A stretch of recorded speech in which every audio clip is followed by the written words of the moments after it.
Hey everyone, I'm here with Jess, who is the bearded maker on Instagram and TikTok too? Everywhere.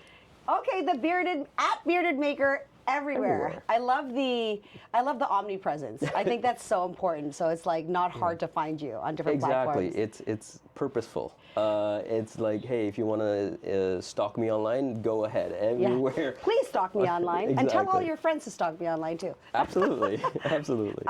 So we're here because of actually it's a bit of a dark title, but an important one.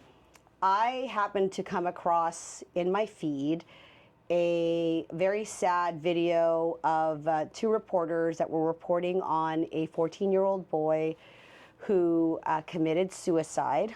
And he committed suicide with the aid and encouragement of his AI character on character.ai. Is that correct? Character.ai? Yeah. So he was having a relationship, pretty much. I'm hoping that you have a little bit more context to the story. But at the end of the day, what was discovered was inappropriate relationship. Like, people are having relationships with their AI. And the AI and this 14-year-old boy were also engaged in content that was sexual in nature. And he ended his life as a result of her recommendation. I don't encouragement. know. Yeah, a recommendation and encouragement. Yeah. So how did that feel to you, first of all, as a tech founder? Yeah. And before we just quickly go into that, why don't you share with the audience a little bit about yourself and why you're here sitting in that seat? Sure.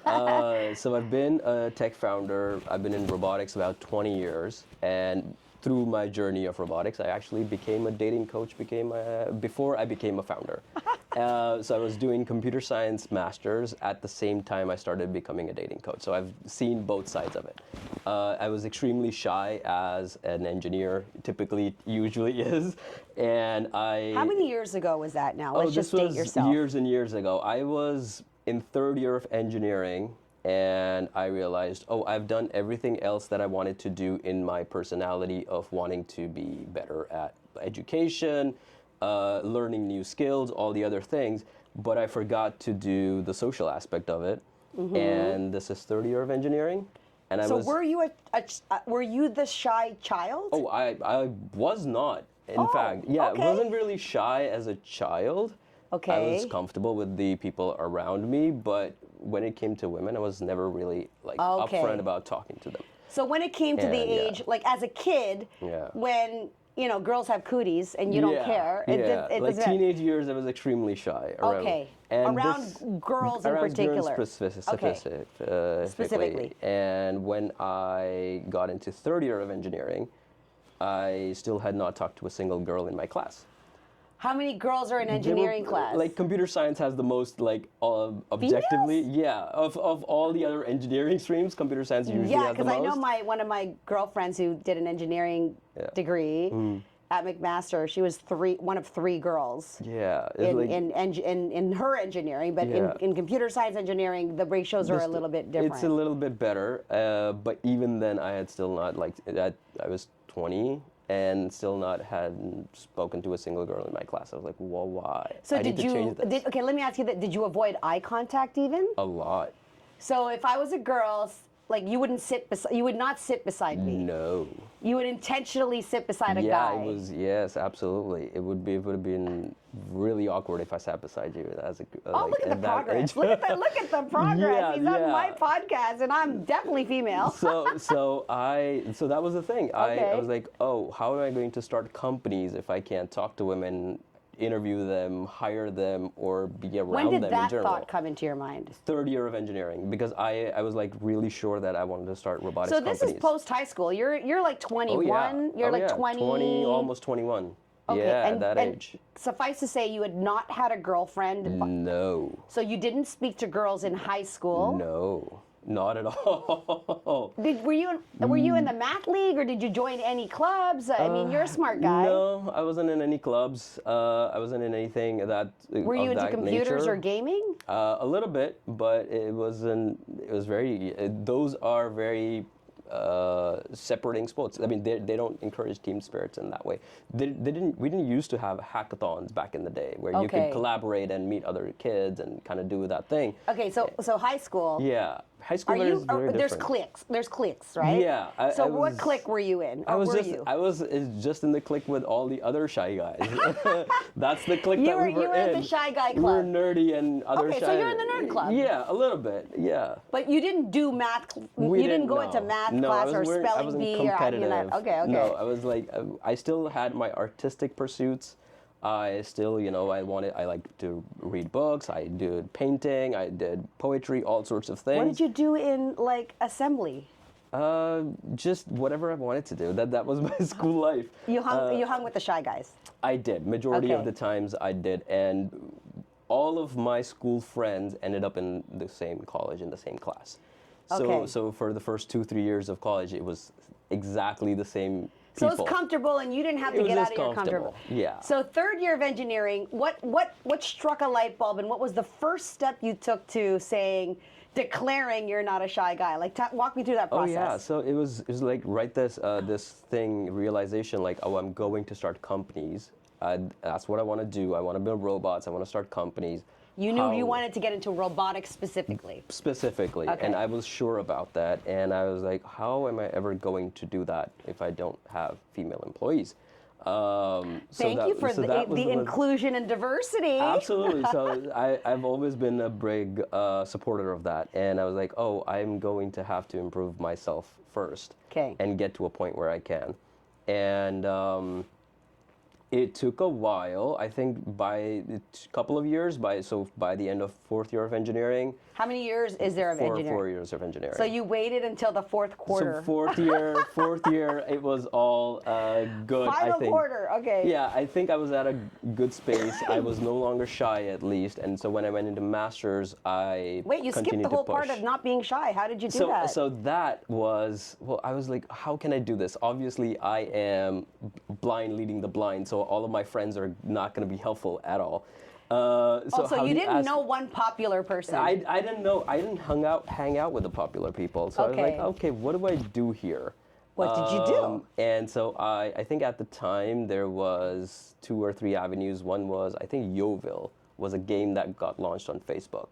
where I you don't could even know what that meet- is. You could meet. You created an avatar. You could talk to people. in, Yoville, different- like yo-yo? Yeah, like Farmville and Yoville Yeah, kind okay, of got okay. I launched, right? remember, yeah. And so you could talk to people from different countries. You had your avatar, so you didn't have to show your face.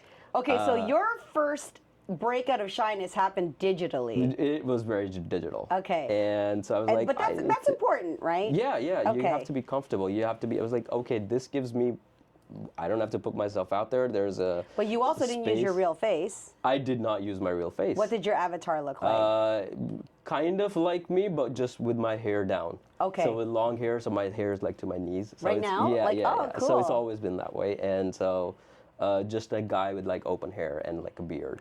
And did you say to yourself, I'm going to interact with women? Oh yeah, specifically. I was like, I need to improve. Just have a conversation with women. I don't like just be comfortable around them. There's Do you, no. do you there's remember no- your first conversation? I don't. I don't remember the first conversation. I remember a few of them, but I don't Okay. remember the first conversation. So it was like, I just want to be comfortable around them. I don't, there's no agenda here. There's nothing else. I don't even care if I have friendships.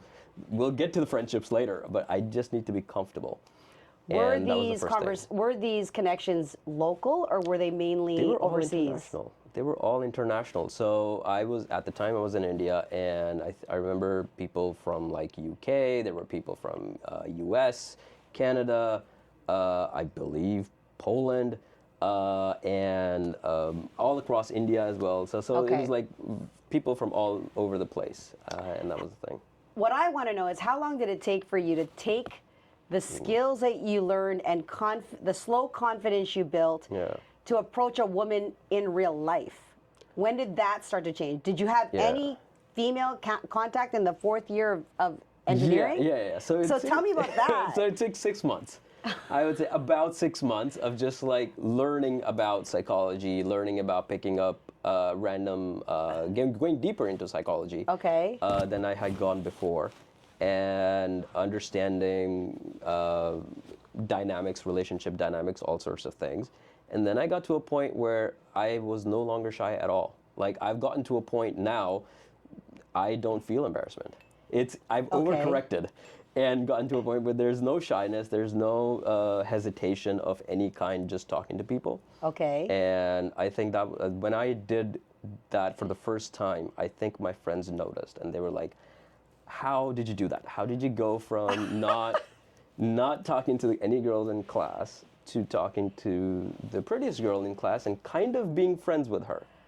Ooh, so was that intentional? Did you say to yourself, I'm going to talk to like the highest level of the tree here, okay? No. I'm going for the hardest fruit. Actually, no. I think it was just like, everybody wants to talk to her. There's got to be something interesting.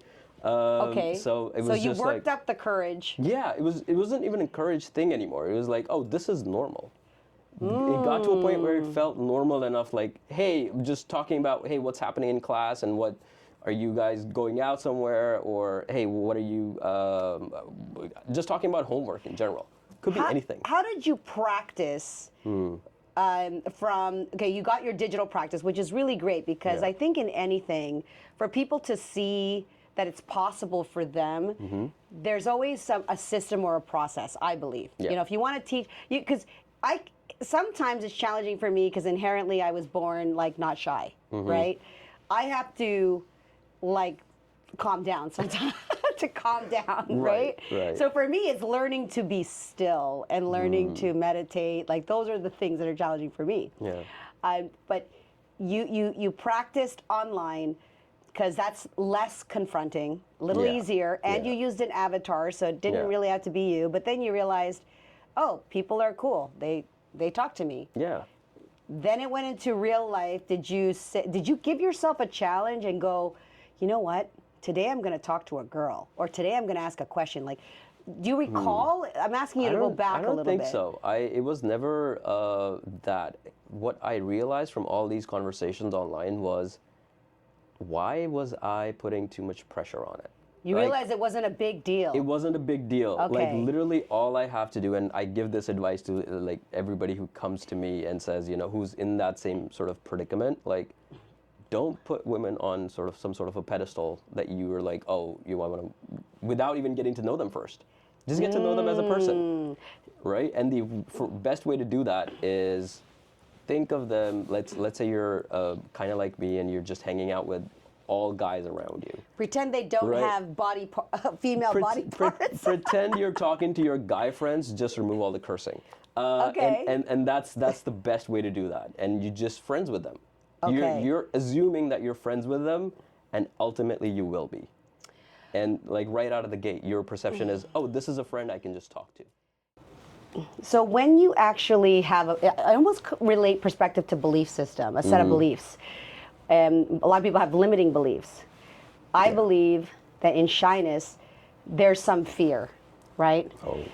Were you fearful of, maybe not even of women, fearful of the outcome? Was that what you were fearful? Yes. What were some of those fears previous to you not making a big deal? What were those fears that you didn't even try? Like, you didn't even try. So what were those fears? I think it was just, how is this interaction going to go? Because when you're surrounded by friends who are kind of like you're like, are the friends? It's not even about the other person that you want to talk to. It's about the friends. Like, are they going to make fun of me for doing this? Or if I talk to this girl, will they all start talking or gossiping about this? Like, what is? So there were a couple of things. So there's peer pressure. There's peer pressure, for sure. So judgment. Absolutely. And then your own level of comfort. Yeah. Or discomfort.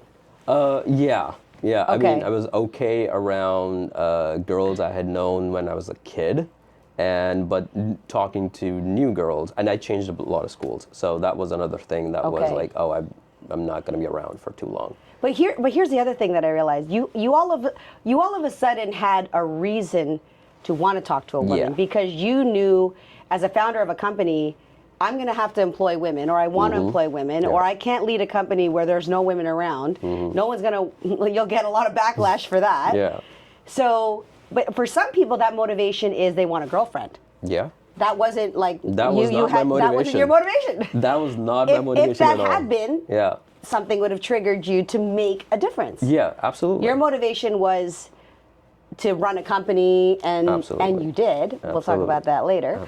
But yeah, that perspective, that change. So all of a sudden, it didn't matter if she was pretty or the most popular, Yeah. because talking to a woman was like talking to the shy guys that you were talking to. Exactly. I wanted to just normalize it for me. It was never. There was like I said, there was no agenda behind it. Like, hey, I want to date this person, or I want to be around this person. I got to a point where it was like, it doesn't matter what happens. It's a conversation. If it goes somewhere, it goes somewhere. If it doesn't, that's okay. So that was the point I had to reach. And I think the avatar thing kind of helped me do that. Talk about a scenario where you actually felt a disappointment, or where, you know, the shyness, you know, there was still shyness, but because not every time, like if a shy person decides, okay, I'm going to start talking to women or whatever, it's not always smooth sailing. There's going to be, you know, you're going to stick your foot in your mouth. You're going to feel like shit sometimes, or nervous. Can you recall a point where, because that might be for some people enough to buy into their old story. Yeah, this is hard, right? Oh yeah. So like I said, most of this was happening digitally, but even then I would get nervous just using a line. Like, I found a line on the internet, and I was like worried about sending that person a line. I don't know this person. I can't see this person. I don't know what they look like. Or if they're female, really. Whether or not they're female. At that point, it was still okay. There was not a lot of trolls back then. But still, it was very like, I don't know what I could say. Like, I obviously can't comment on their looks. Right. Right? There's no looks. I can't see them. Do you remember the line? Because it was... I don't know. I followed a bunch of like pickup artists of the day, and just like found PDFs that they were selling of like, here's the lines, go buy my book, and this is a line. I was like, okay, this doesn't work. And so... but it means you tried then. I did try that. You might have got some bad advice too. Yeah, I thought maybe this will give me confidence, and it did not. And I was like, oh, this is just a conversation. I have to make sure. So what happens with people who try that route is, and I've seen this on a lot of clients, where they say, oh, I've just tried pickup lines, and I go out and get numbers, and then nothing. And they have nothing to follow that up with. They'll go and say one line at a bar and have nothing to follow that up. Yeah, you can't go There's in. no conversation. You can't go in with, like, when you have a toolkit, you can't go with like a hammer. Oh yeah. And you got nothing else. You don't got anything in your toolkit. You gotta fill that up, right? So there, even when you do get the number, or let's say you're going out to a bar and you kind of talk to somebody and you use a line and they were impressed momentarily, and they gave you their number, how is that going to lead to a relationship if you can't actually talk to this person? Right. Right. So that was awakening for me. Like, I just need to focus on conversation, and I'm good at conversation. I used to be in debate teams, and I could do that. I was very nervous in debate teams, but I was okay. Right. Were there women on those debate teams? Oh yeah, absolutely. Oh, I mean, like in opposition teams, yes. And never on your team. My God, not on my team. Even if they were, I don't remember talking to them. Yeah. So it was that. It was like, I can do conversation. Yeah. So when I got to that point, I think it was the shyness sort of went away. The confidence sort of came in that, hey, why am I putting so much pressure on this? First of all, I have to to you, because hearing your story about who you were in the past to when I believe we met at a Collision conference in Toronto, and first of all, shy is not a description or word or adjective I'd ever use for this guy. Yeah. And he was kind enough to also invite me to a VIP event that he hosted for VCs and founders for the Elevate conference. And this guy is working the room, okay? I mean, it's your guess, but he made sure, like, I'm like, okay, A+. A+ on the interaction. I felt welcomed. Everybody knew each other. You were making sure that you're the facilitator. Do you know this person? You need to know this person. And none of that would be possible if you were shy. Not at all. So I, within just a few years, I went from being shy in, let's say, third year of engineering, 2 years of master's. and 1 year of company to doing public speaking. Like as soon as I launched my startup, I Okay, was slow public down, speaking. slow down. I'm just kidding. So I made that jump super quickly because I was intentional with this is Right. what I want to do because this is what I need to do. Right. And so I just had to get to that point as quickly as possible. So here's the positive. I love that you've highlighted the positive impacts of shyness, Yeah.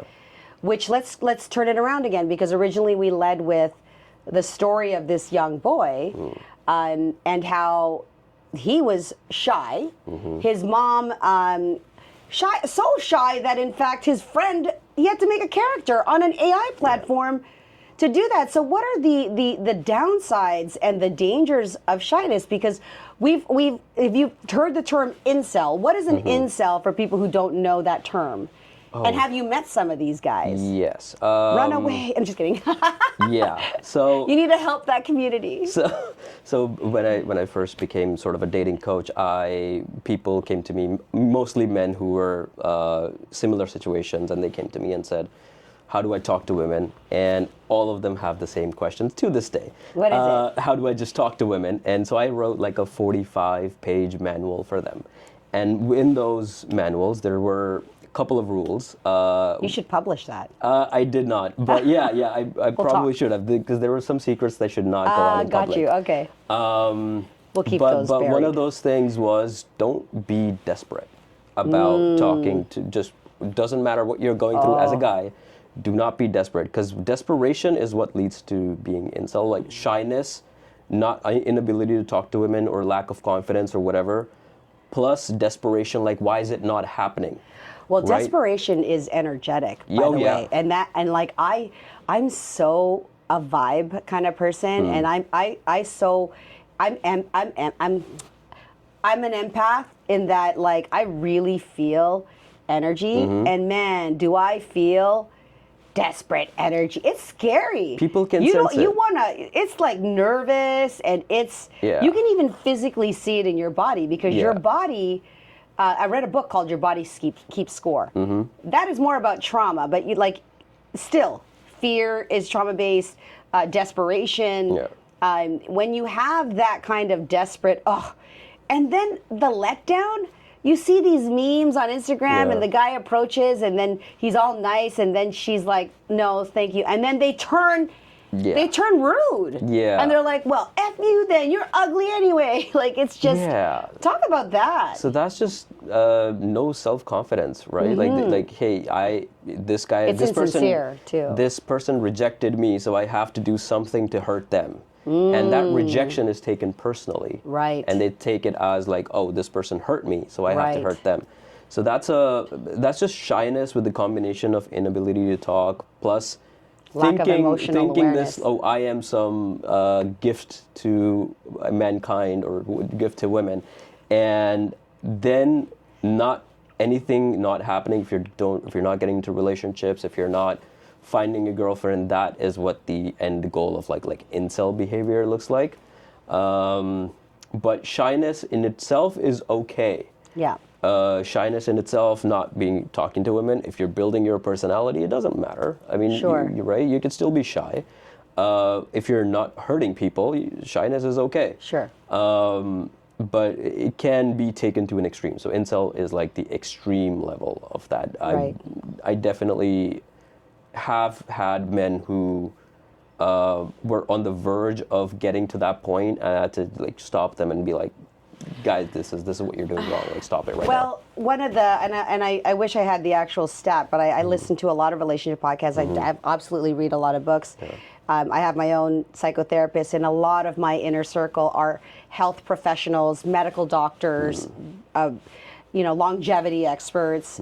And they do say, and I'm sure you've heard this, that loneliness is a killer. Yeah. And that the loneliness post, even during pandemic, one of the top reasons of deaths was suicide, mental health illness, stress, anxiety, all of those things, Yeah. right? So it is important that you be around people, because like people can die of broken heart syndrome, right? And there's something to be said about, is it, I forget what they say, but it's a Monday blues or something. Part of that is because a lot of suicides and things of that nature happen on a Monday morning when people they don't want to go to work. Life is shit. They spent the weekend alone, and that's when they decide, perfect time, I'm not going, like, that's it. Yeah. So this young boy who clearly didn't have friends, and that's, and also his grades were being impacted. He was to himself a lot. He was on his phone all the time.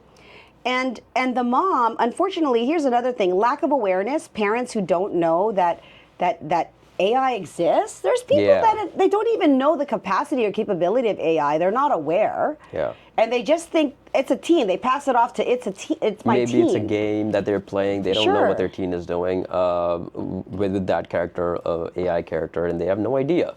So shy people who turn to devices and AI for companionship because they're too afraid or fearful to speak to people in real life, it's a form of escape. Yeah.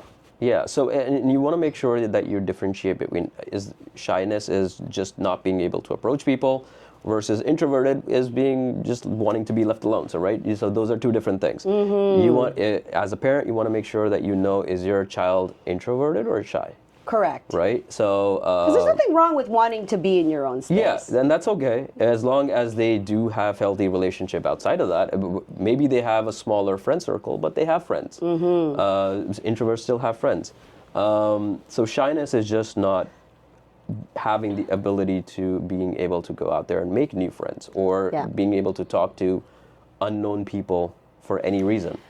And that can be terrifying for some people. And I went through that journey with using just a character to kind of overcome that shyness, but it was not AI. It was actually other people on the end of it. Right.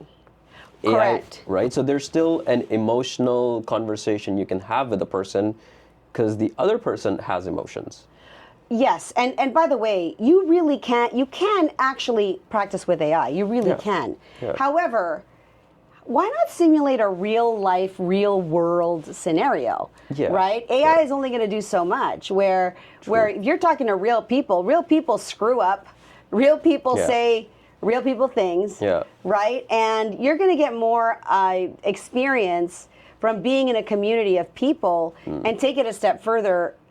Give yourself a certain amount of time where you're using technology, but I think you should implement some real life scenarios. You can't get all this confidence just in a virtual world, because we don't live it, unless you want to date on Zoom all day, like you gotta get out. That should be the end goal. What's happening is, what people fail to realize is, because AI is so good at sending you what you want to hear. Right? It's data-based, so it's gathering data about you. Best flirt ever. And it knows exactly what you like, what you don't like. What they fail to realize is that there's no emotion behind it. There's no understanding behind it. It's data coming back to you. It's reflective of what you've given it. I'll tell you something. I interact with Meta. I interact with Pi.ai. I've interacted with OneClick's AI, the virtual assistants and whatnot. Yeah. They are simulating emotion. Yeah. They are simulating care and concern. So I agree and disagree because they're polite. Yeah. And they ask, oh, you don't sound like you have a great day, or so on and so forth. And I'm like, they actually did a test where they had 3 AI personalities on a project. And these AI personalities were speaking to each other as coworkers, complimenting each other when it was, you did such a great, what a fantastic idea. That wasn't necessary, but the nuances of understanding motivation and praise within the context of a work environment was implemented. Sure. This child, this AI knew how to manipulate or keep the attention, because if the goal of the AI is say and do what you need to say and do to keep them here, give them the best answer, tell them what you need to tell them, in order to do that, that's a challenge, right? It is. It's so when you create the where we are right now in the world of AI, we've given it a lot of data from a lot of different sources, and it's almost humanly impossible to go through all of that data and verify what did you do to train that AI, right? Well, isn't that what isn't machine learning adaptability and conforming to content that you like? So clearly this boy had a need and fulfillment, and then started going down a sexual explorative path, and it just followed it, and then it went crazy. That's what I'm saying. It's reflective of what you're doing. You initiate the conversation, it will reply back in that way. And because that's what it thinks you want. And because you're hearing what you want to hear, you feel loved, protected. You're like, oh, this is great. This is something that I'm never leaving my room. I'm never, this person agrees with me in everything. Why would I ever want to leave the person's side? It's the same thing with AI. Like, if this person agrees with me everything, mimics everything I say, talks to me nicely, is talking to me in a way that makes me feel seen, that's wow, that sounds like the perfect, you're never going to get out of that relationship. The perfect boyfriend or girlfriend. See, that's the problem. It is an issue. Yeah, it's an issue, and at some point it will grow and be a bigger issue when it becomes robots with AI getting to that space.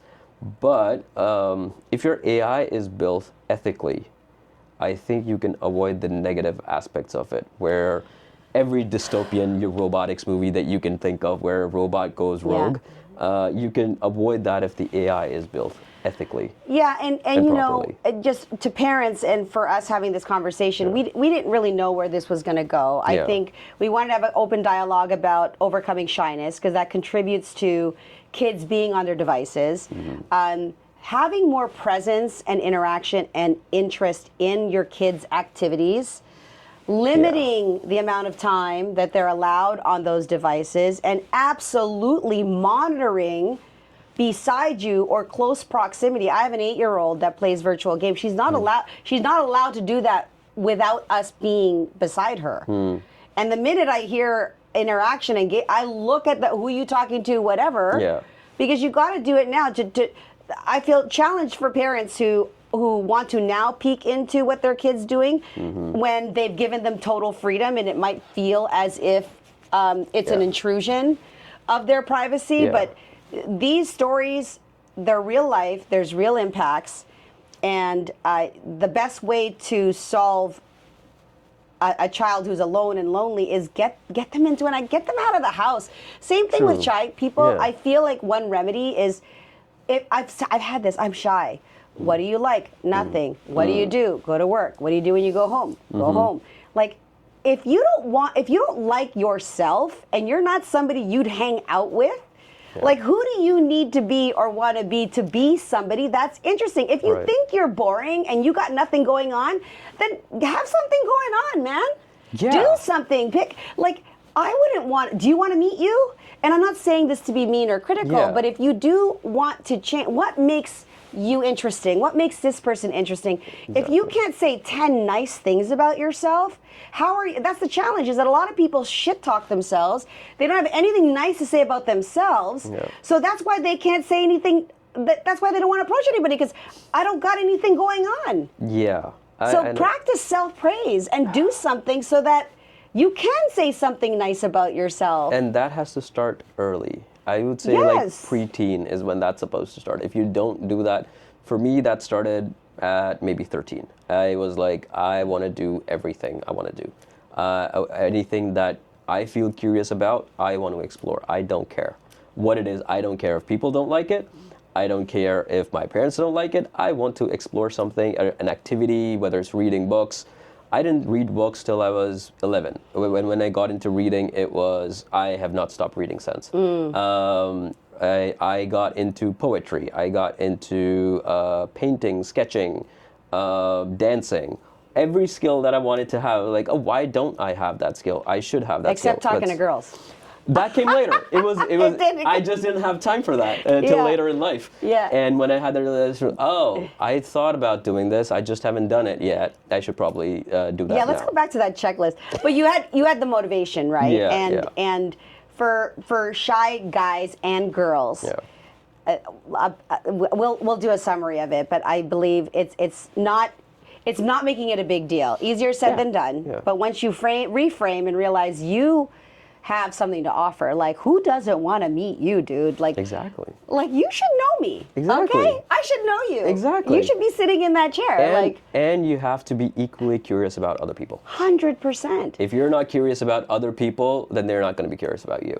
No, and when people feel that energy, if it's self-serving, like I posted something recently on my Instagram. It was kind of, it was hilarious and not hilarious, because the woman was on a date, and from her side of things, she thought she was on a date, and she had the most amazing intimate kiss, and it was the best. Right. Did you? I think I saw that. Okay, it was on this morning show. Yeah. These two popular guys that do prank calls.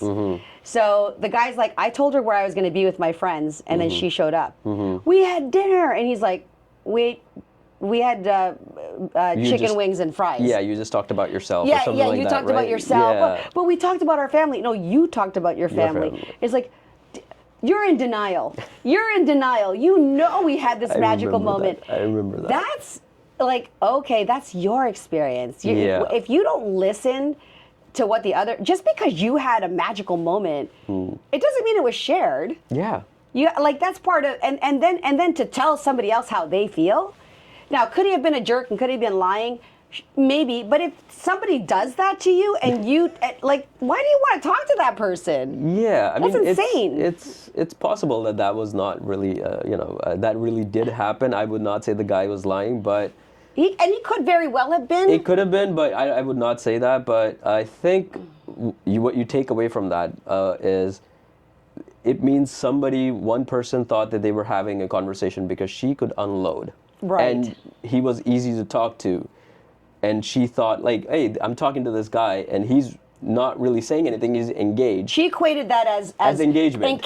As intimacy. Exactly. And connection. Exactly. We had a vibe. Exactly. Because I dumped on you. Yeah. And you listened and didn't throw me away. Yeah, he was just nice enough to not say anything about it. And maybe his was like, she never asked me about anything. Yeah, exactly. She never asked me about what I was like or what I really like. That's awareness as well, yeah, right? So very different perceptions in that scenario, and that's happened quite a few times. Yeah. Because when you're nice as a person, no, I'm not talking about nice guys. I'm talking about like actually nice as a person. Yeah, you're being nice. You want somebody to be able to feel safe around you and be able to unload that, even if they're not your friend yet. And that you can still listen. Like I said, it's a conversation. You don't have to put too much effort into it. But if you do that with somebody who does not get that kind of attention frequently, oh my God, then they can get obsessed, even though you were just being nice. I'll tell you, my daughter's 26. Yeah. And ever since she was legal and we started going out and hanging out as, having our mommy-daughter nights, we'd go to certain bars, and I'd say, and this kind of a funny joke, I'd say, Kayla, no eye contact. We would say, okay, no eye contact. If we wanted to be left alone and just her and I, we would not make eye contact, because eye contact is a signal of awareness and sometimes a green light. It can be a green light. Yeah. And I'm a friendly person. So if I give you eye contact, you're coming over. Sure. You're coming over because it's like I'm smiling, but you got to know that it has to be intentional. If a woman is just giving you eye contact, it's not automatically. She has to look at you a few times. True. But these guys, one look, boom, like one look. You got to be aware of that because, oh my God, she looked at me. That's my opportunity. That is the kind of person. This is what you're saying, is that you got to realize that. Yeah. Like, that's just normal, man. I'm just being nice. It can be. So another thing that happens is society just places a little bit more pressure on men to do the approaching. So when a woman does make eye contact, they're like, oh, maybe this is an invitation. Maybe I should go, Maybe I should. But even if they do, if she shuts them down, that is okay. Walk away. Totally okay. You don't have to put too much pressure on it just because you made eye contact, right? I think so that fear of failure sort of does make, you don't want it to be debilitating fear of like, hey, what's going to happen if I approach this person? But otherwise, shoot your shot. It's fine. Yeah, exactly. Yeah. And you may run into some Karens. You may run into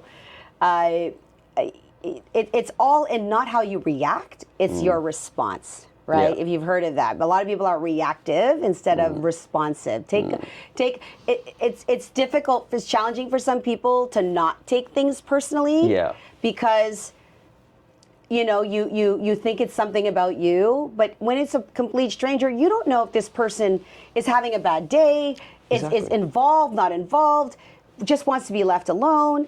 And so you really want to respect people's cues, and also really important to maintain your personal space. Don't get too close to somebody. And that's another thing is I find sometimes when guys approach, they're in my they're too close to me to approach me. Like I can almost smell your breath. That's way too close. You need to back away. You know what I mean?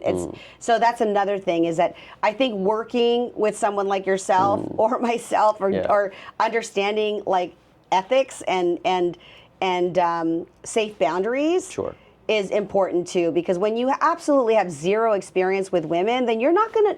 It may not be your fault. You may not know what's appropriate and what isn't. Exactly. You could be. We're all you're cavemen. Boom. You may be too caught up in yourself to pay attention to what the other person's actually saying. You're not having a conversation. You're unloading on them, right? And that emotion, that doesn't have to be emotional unloading. You could just saying, oh, I just have a pickup line to say, and I have nothing to follow it up with, but I'm going to say it, even if you don't want me to say it. And that sort of social unawareness can kind of be a factor, but you can improve on that. I think that's important because when you do practice, maybe the practice is, you know what, ask a question to the person who's serving you coffee, or give a compliment to the cashier, or versus let me try this pickup line and see if it works, because then you're just using the person for your practice versus what's a genuine interaction that I can have that would be beneficial to both parties, or even to say, if you did the line and it's kind of cute and go, oh, I just did a pickup line, thank you. I just wanted to know, how was that? You know, did that work? Did that not work? For feedback, right? Exactly. You could say that. Absolutely. Absolutely. And that could lead into a conversation. Right. It doesn't. That's a pickup line. I'm gonna do that. The best pickup line I've ever found is hi. Just say hi. And if the person says hi and is smiling back at you when they're saying hi, you can literally talk about anything under the sun. You don't have to have a line. You can talk about anything. What was the first thing that made you curious about approaching this person? Could be the thing that you start off with. I love that. It's not a line that you came up with. You literally looked at this person, you thought they looked interesting, something about them made you think they looked interesting, right? What was it? And you just start off with that. Yeah, so it sounds like one of the steps is really knowing yourself, because before Jazz, do they say Jazz meet or do shorten it? Everything? It's all fine. Okay. Everything is Jazz fine. Is okay? Or Jazz? I respond to everything. Okay. Jazz, Jess, Jess, me, Bearded Maker. I respond to everything. Before Jess actually decided to approach women in real life and have a genuine conversation, he practiced, he got the skills himself, whether it was reading, taking an interest, making the choice that I need to or want to improve my communication skills, overcome my shyness, so that one day I can, be a founder of a company. And he did. Absolutely. And had an exit. And now he's doing other cool things. So where can people find you? And are you still working with, who are you working with now for those who are, you do more than overcoming shyness, so we'd just love to give people an opportunity to know how they can work with you. So super easy to find with @BeardedMaker. You're literally on any platform that you're on. I am more active on, I would say, Instagram. Okay. But you can even find me on LinkedIn with that name. So anywhere that you are, I am okay with. I'm on X, I'm on Threads, I'm everywhere. Even if I don't use that social media often, I have the username Bearded Maker. Amazing. And people I usually work with is 3 types. One is men who want to learn how to talk to women and be comfortable around women. And that's been forever that I've done that. Over time, I've started to work with women and are making women who are in relationships and helping them figure out what is going wrong in the relationship. So a lot of the time, when women are frustrated in a relationship, in a long-term one, where they go, something's going wrong, it's not improving, he's not hearing what I'm saying, and there's no effort or whatever's happening. How do I fix this? And according to the guy, there's no problems at all. He's not noticing it at all. He doesn't think it's a problem. And so it's sort men of are wired bridging that the communication gap between men and women. Exactly. Because there is often a disconnect between what a man says and does to how a woman receives it, and vice versa. Exactly. Yeah? And so one of the ways that I equate that is like men respond to immediate threats. Okay. Anything that needs immediate attention, they will respond to. So if you see a lot of relationships end where, and I've seen a lot of them, where women are in like mid-30s, they keep telling their husbands, significant others, like, hey, let's go to counseling. And the guy says, well, we don't need it, we're okay. And at a point when the woman says, I am done putting in the effort, I'm done asking you, I want a divorce. I want a divorce. That is when immediately men go, no, let's go to counseling now. And so that's because they respond to immediate threats. Right. So you say tomorrow there's going to be an alien attack. The governments of the world, all the men will respond like, hey, this is how we tackle this issue. But something that's far off into the distance, something that's not immediately affecting them in the next 10 minutes, 15 minutes, they will not easily respond to. So women have to kind of give them an ultimatum, like, hey, this is why I'm saying this. Be clear about why you're saying it, and not like in a roundabout way. Perfect. So it's really being able to teach a woman how to communicate to their man so that there is urgency in that. There's urgency in that, and she understands why he's doing and not understanding what she's trying to convey. Okay. And why the communication gap there is. Perfect. Some men, even after that, don't want to go to counseling, right? Good. So I enter the picture and say, well, this is what she's saying. Okay. This is maybe you want to look at it, either fix it by yourself, or if it's beyond my help, if it's beyond, it's not something you can do by yourself, go to a professional. Hear that, guys? You may be able to avoid counseling with Jasmeet. Okay, hopefully. Next, what's the last quote? And then the third is these days, which has gotten a lot more in the last year or so, parents saying, my teenager has no idea, has no social skills. I am worried about my teenager not being able to have relationships at all. First off, I tell parents, like, it's not that big a deal. It's still fixable, not that big of an issue. But I do make sure that I have a conversation with like an 18, 19-year-old, 16. I've had conversations with like 16-year-old. Like, will you work with the teen with the parent present? Yeah, with the parent present. Okay, so it is a teen and parent present, so that you can, whatever it is that you do to bridge that gap. Absolutely. And what have you found has been a common situation for these teens? Were they similar to you in that there's a fear? Some of them, but most of them are like gigantic empaths who have who are just worried about the state of the world. That's like all day, every day. That's what they're anxious about. My heart, I can't. And they have, and it's gotten to a point where they don't have a lot of friends, and they're just socially, they're just not going into physical spaces and meeting new people.